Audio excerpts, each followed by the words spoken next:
Now, on another matter, for nearly 2 months, my Republican colleagues and I have come to the floor constantly to raise the alarm on the humanitarian crisis down at the border.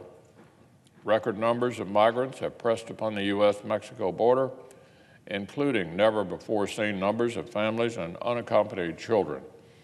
The agencies that care for these individuals and their facilities that house them have been stretched dangerously thin. We all know this. It's why the administration requested supplemental funds 7 weeks ago. 7 weeks ago. It's why agency heads and law enforcement officials have literally begged Congress to act. But until yesterday, Mr. President, we'd not seen progress, which leads you to ask why.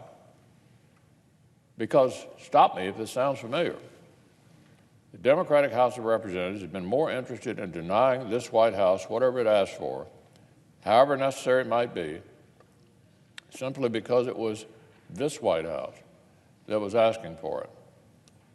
My friend, the Democratic leader, has acknowledged publicly it was the Democratic-controlled House that's been the hurdle.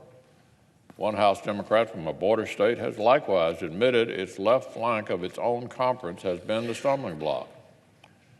As the press has noted, some leading Democrats let partisanship so cloud their judgment that they actually call the humanitarian problems a manufactured crisis, an artificial crisis.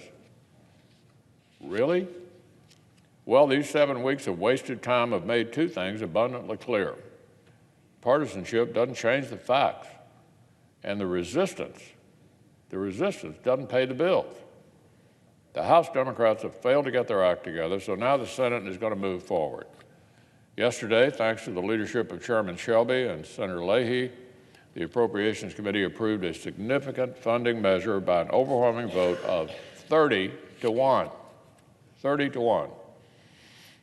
Just the kind of big bipartisan vote that we ought to see in this particular situation. Non-controversial funding for necessary programs to mitigate a national crisis. Republicans have been urging this kind of consensus literally for weeks, and now the Senate is finally rising to the occasion.